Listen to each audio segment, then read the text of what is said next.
The maitre d' barely glanced at me before shaking his head. "I'm sorry, madam, but there's no reservation under your name." I blinked, momentarily thrown off. "That's impossible. I was invited to dinner with my husband's family. They should already be here." He gave me a polite but firm smile. "I just checked. There's a reservation for 6 under Morgan Sinclair, but I'm afraid." A sharp, familiar voice cut through the conversation. "Oh, Claire." Morgan's voice rang out, dripping with amusement. "Did you really think I'd include you in tonight's dinner?" I turned to see my mother-in-law standing just a few feet away, dressed in her usual designer ensemble, her platinum blonde hair perfectly styled. Seated behind her, my husband Adam sat stiffly, his gaze darting between us, clearly uncomfortable but saying nothing. Beside him, his sisters Charlotte and Emma whispered to each other, smirking. I felt my stomach twist, but I refused to let it show. "I don't understand," I said, my voice calm.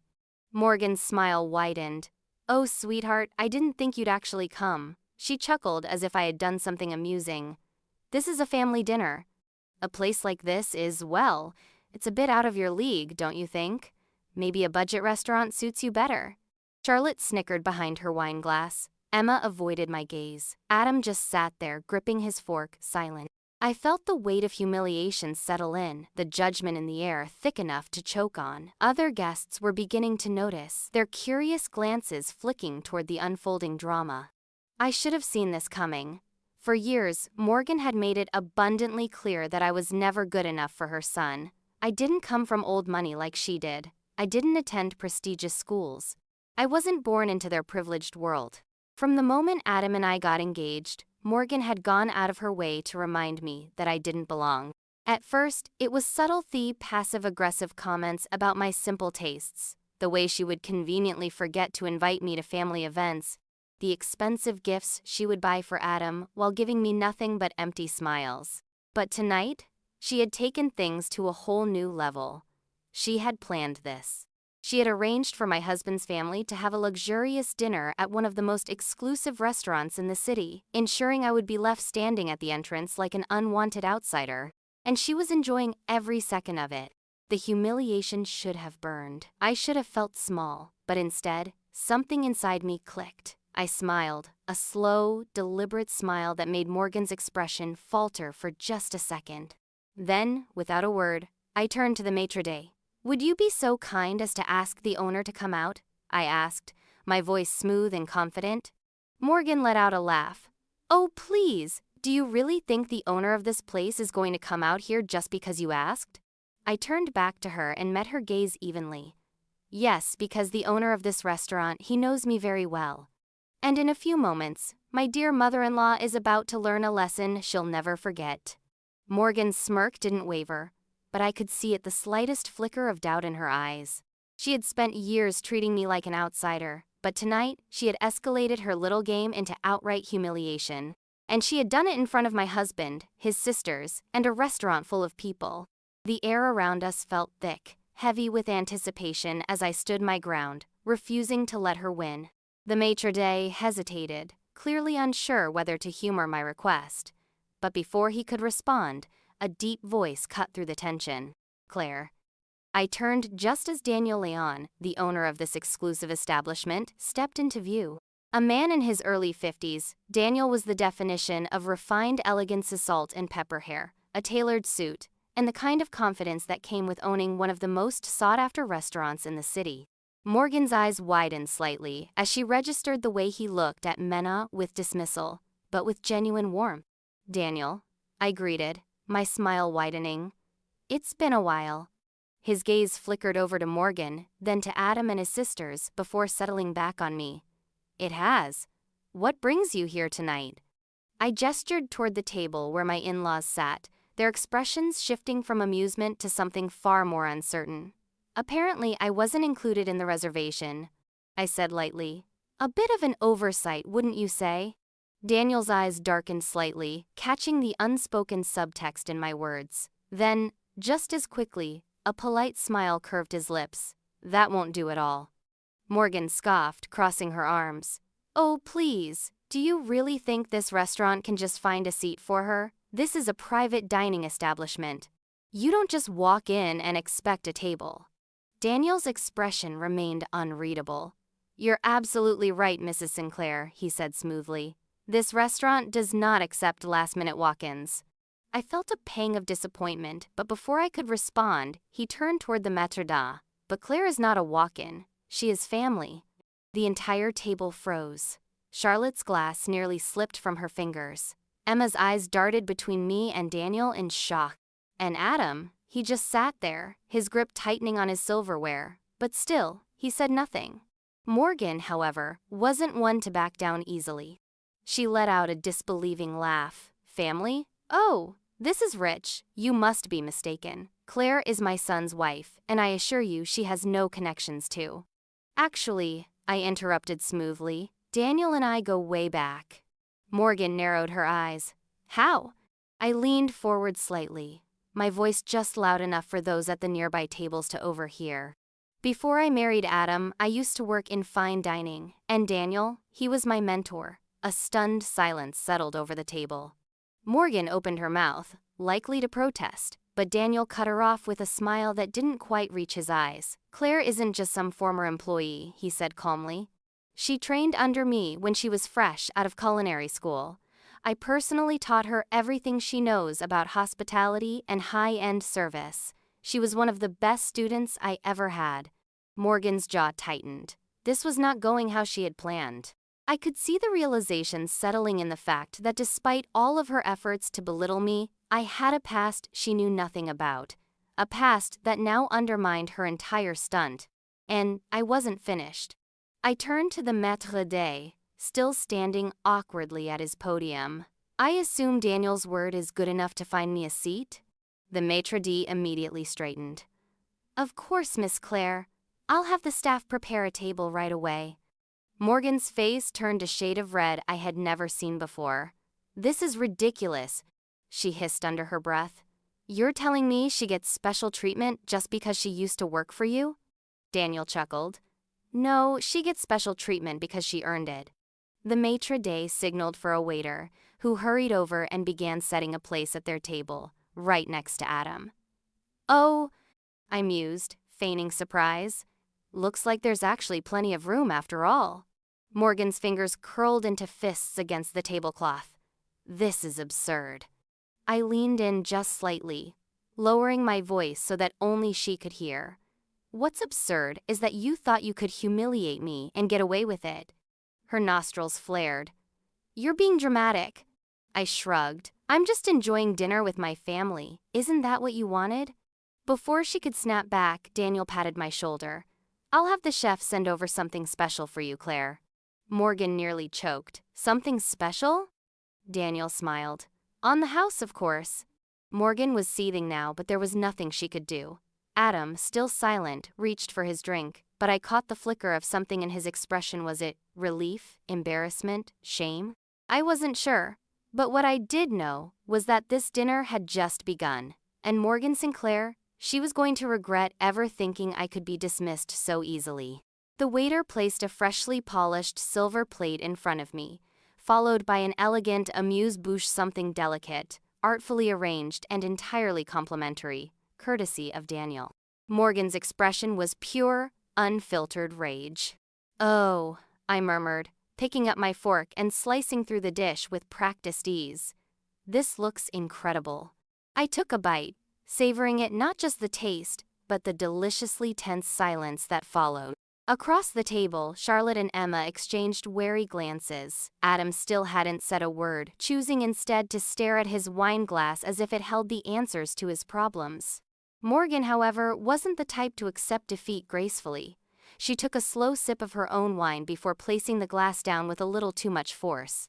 "Well," she said, forcing a tight smile, "I suppose it's only natural that someone like you would know people in hospitality."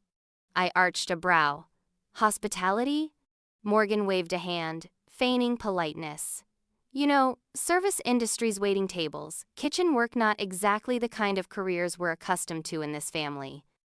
Ah, there it was, the real reason she had orchestrated this entire charade. It wasn't just about excluding me from dinner. It was about reminding me, in front of everyone, that in her eyes, I was still just a woman who had worked her way up from nothing. I took another sip of wine before responding. You say that like it's a bad thing. Morgan's eyes flickered with something annoyance, maybe even a bit of surprise. She had expected me to be rattled, but I wasn't not anymore. I simply meant, she continued, that it must have been quite an adjustment for you, marrying into a family like ours.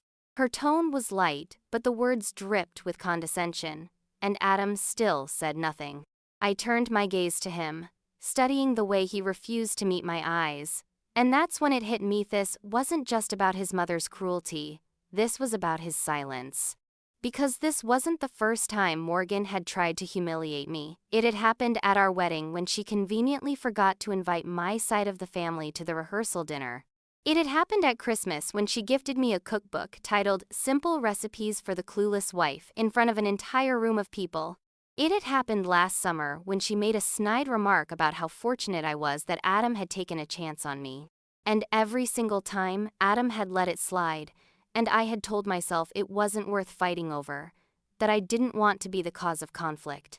But this was different. This wasn't just a passive-aggressive comment, this was an orchestrated attempt to humiliate me in public, and he had let it happen. I set my wine glass down, the movement slow and deliberate. Then I leaned forward slightly, resting my elbows on the table. Morgan, I said, my voice smooth and even, do you know what the difference is between you and me? She tilted her head, curiosity flickering in her eyes despite herself. I smiled. I worked for everything I have. A sharp, stunned silence fell over the table. Morgan's face hardened. Excuse me? I didn't blink. You heard me. I felt Charlotte stiffen beside her mother. Emma pressed her lips together as if suppressing a laugh. Morgan scoffed. Are you trying to imply that I haven't worked for what I have? I let the question hang in the air. And then, before she could formulate another condescending response, I added, I didn't marry into wealth. I didn't inherit status. I built my career from the ground up. And yet, I gestured at the table. Here we are, sitting at the same restaurant, eating the same food with the same level of respect from the owner. Morgan's fingers curled around her napkin, knuckles white. Charlotte and Emma weren't laughing anymore, and Adam, he looked like he wanted to crawl under the table. For the first time since I had met Morgan, I saw something flicker across her face, something she usually hid too well. It wasn't anger, it was fear.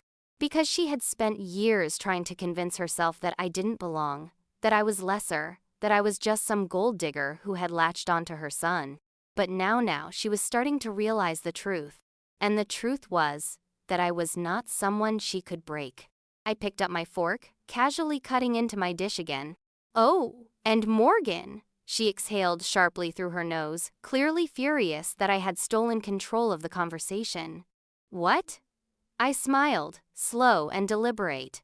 You should be careful about who you look down on. I speared a bite of food and placed it in my mouth, chewing slowly before adding, you never know who might end up above you. The tension at the table was suffocating. Morgan, usually poised and in complete control, sat stone-faced, her fingers curled so tightly around her wineglass that I half expected it to shatter. Adam looked like he wanted to disappear into his seat. Charlotte and Emma were stealing glances at each other, clearly wondering if they should intervene. And me, I had never felt more certain of my place. I could see it in Morgan's expression, the way her carefully curated mask of superiority had cracked, even if just for a moment.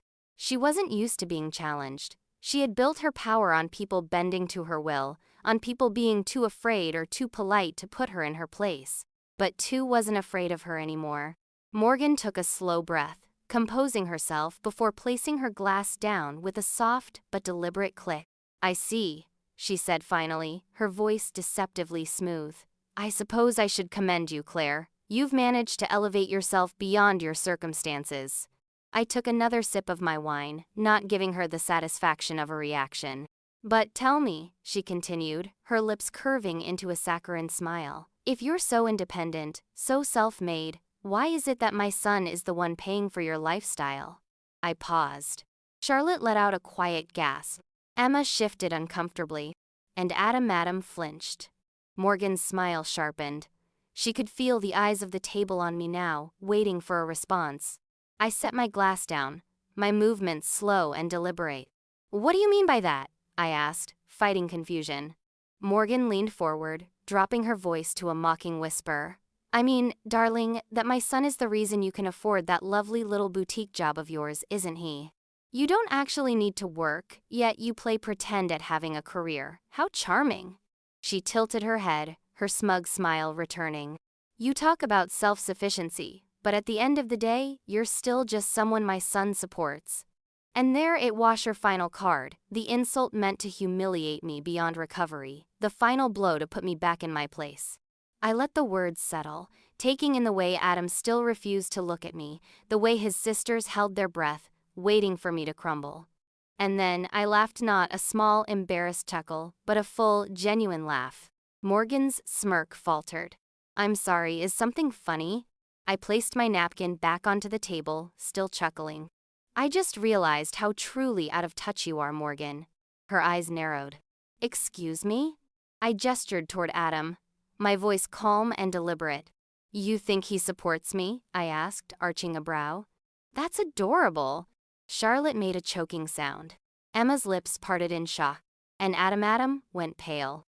Morgan's smile dropped instantly. What are you talking about? I sighed, almost pitying her. You still see Adam as your little boy, don't you? The one in control, the provider, the man who rescued me from my lowly life. I tilted my head. But let me tell you something, Morgan, that's not how this marriage works. Morgan stiffened. You want to know what's funny? I continued. Adam's business, his investment projectile of them, were funded with my money. A stunned silence fell over the table.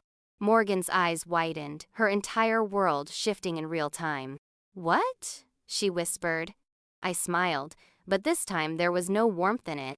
Adam didn't build his career alone, I continued, still speaking to her but keeping my gaze locked on my husband. When he wanted to start investing, he didn't have the capital. I picked up my wineglass again, but I did. Morgan's fingers twitched. That's not possible. I shrugged. Believe what you want, but the reality is your son's success is built on my investments, my strategies, and my support. Charlotte and Emma looked at Adam for confirmation, but Adam, still silent, still frozen in place, offered none. I shook my head. You think you can humiliate me by painting me as some dependent little housewife? That's laughable, because the truth, Morgan, is that Adam needs me far more than I need him. Morgan's face turned a deep shade of red. I leaned back, crossing my arms. You spent all these years trying to make me feel like I don't belong, but I've been the one keeping this marriage and, by extension, your precious family name afloat. Emma looked like she was about to pass out. Charlotte was completely speechless, and Adam finally opened his mouth. Claire, he croaked. Maybe we should. I held up a hand, cutting him off. No, Adam, I said, my voice firm. You don't get to maybe we should me right now, not after you sat here in silence while your mother tried to humiliate me. Morgan looked at him now, realizing for the first time that her son, her golden boy, was completely spineless. And suddenly, she didn't look as proud of him anymore. For the first time, she looked at him like he was small, like he was beneath her expectations, like he had failed her. A delicious role reversal. I stood up, smoothing down my dress. I think I'm done here. Morgan's nostrils flared. You can't just. I turned to Daniel, who had been watching from a polite distance. Daniel, it was lovely seeing you. Thank you for the hospitality. Daniel nodded, amused. Always a pleasure, Claire. Then I looked at Adam. You coming? He hesitated, staring at me, then at his mother. And in that moment, I knew exactly what he was going to do, because Adam had never chosen me before, and he wasn't about to start now. Morgan's smile was triumphant, and Tu smiled right back, because what she didn't know was that I had already made my choice, too. And soon she was going to regret ever trying to put me in my place, because I was about to show her and Adam exactly how powerful I really was. Adam didn't follow me. I hadn't expected him to. As I stepped outside the restaurant, the cool night air brushed against my skin, but I barely felt it. My mind was sharp and clear. This dinner had been a long overdue wake-up call, a moment of truth that had been years in the making. And now it was time to act. I pulled out my phone, my fingers steady as I typed a message. We're moving forward. Initiate the process first thing tomorrow. Within seconds, the response came. Attorney understood. You'll have the first draft of the divorce settlement by noon. I exhaled slowly, staring at the screen. Divorce, the word, didn't scare me. What scared me was how long I had ignored the truth that Adam had never been on my side. That for years I had been alone in my own marriage. But not anymore. Tonight had been the final push I needed. And Morganshee had no idea just how thoroughly I was about to upend the life she had worked so hard to control. I arrived home before Adam, which gave me just enough time to do what needed to be done. First, I walked into the home office, the one that Adam used for his investments, and I opened the safe. The passcode, he had never changed it, a mistake. Inside were all the financial documents, bank statements, investment portfolios, business agreements, and the one I was most interested in, the contract that tied his most lucrative investment to my initial fund. I picked it up, scanning the familiar legal jargon. This was the document that proved I was the financial backbone of his entire empire. Morgan thought her son was the great businessman of the family, but without me, he was nothing. I took a quick photo of the contract, then placed it back exactly where I found it. There was no need to take it when I already had what I needed. Next, I went to the bedroom and pulled out a suitcase and began packing, not in anger, not in haste, but in absolute clarity. This wasn't an emotional decision. This was a calculated departure. By the time Adam walked through the front door, I was sitting on the couch, suitcase by my side, waiting. He paused in the doorway, staring at me like he wasn't sure if he had come home to the right house. Claire. I tilted my head. Took you long enough. His eyes darted to the suitcase, his breath catching. What are you doing? I stood up, calm and controlled. Leaving.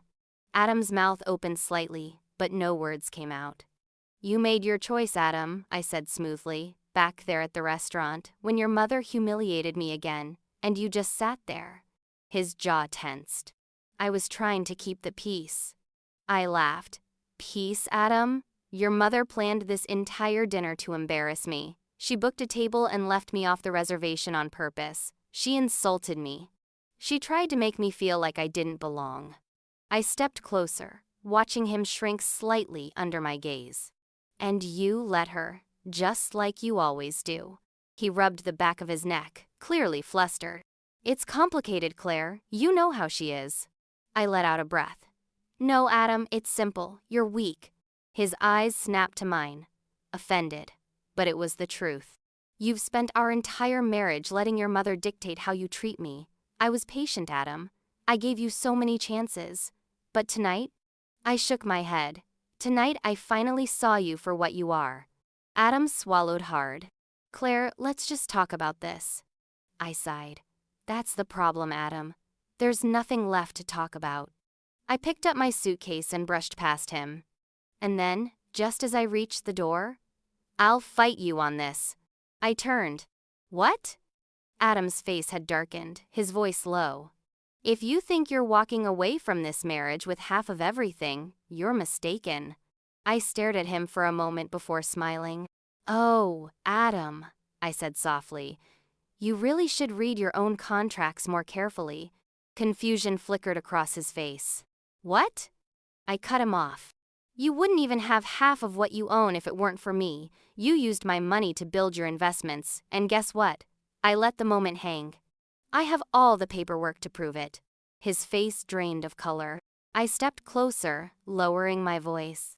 I let you borrow my money, Adam. I let you build something with it. But now, I smiled. Now I want it back.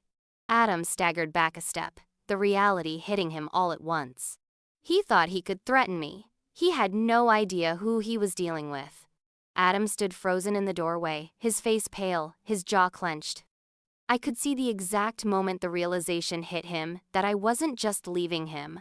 I was taking everything he thought he controlled. He opened his mouth, probably to argue, to beg, to try and manipulate me like he always had. But I didn't give him the chance. I'll be staying at the penthouse, I said, adjusting the strap of my bag over my shoulder. His brows furrowed. What penthouse? I smiled, tilting my head slightly. Oh, Adam, the one you think you own. I watched as confusion turned into horror. The downtown penthouse? He asked, voice uneven. The one I? The one I bought under my name, yes, I said smoothly. I had my lawyer review the ownership documents earlier today. It was never yours, Adam. His nostrils flared. You wouldn't. I already did. I reached into my bag and pulled out an envelope, tossing it onto the counter. He hesitated before opening it, his eyes skimming over the legal document inside. His hands shook. This, he swallowed, this says you own 51% of my investment firm. I nodded. Correct. His breathing turned shallow. That's impossible. I shrugged. Not really. I was the initial investor, remember? I never transferred ownership over to you. You just assumed I did because, well, you never actually read the contracts, did you? I watched as panic took over his features, his mind racing, probably wondering how the hell he had let this happen. Claire, he said, voice tight. You can't just take this from me. I smiled. I'm not taking anything. I already own it. He staggered back, gripping the counter. This was the man who had let his mother humiliate me, who had sat there in cowardly silence while she tried to strip me of my dignity. Now, he was the one powerless. I don't understand, he muttered. Why? Why are you doing this? And for the first time in years, I felt completely, undeniably free. Because, Adam, I said, I finally see my worth. And with that, I turned and walked out of the house for the last time. A month later, I sat in the penthouse, legs crossed, a glass of champagne in my hand. Across from me, my attorney smiled as she slid the finalized divorce papers toward me. It's official. You're free. I exhaled slowly, running my fingers over the thick paper. Free. The past few weeks had been a whirlwind. The legal battle short and brutal.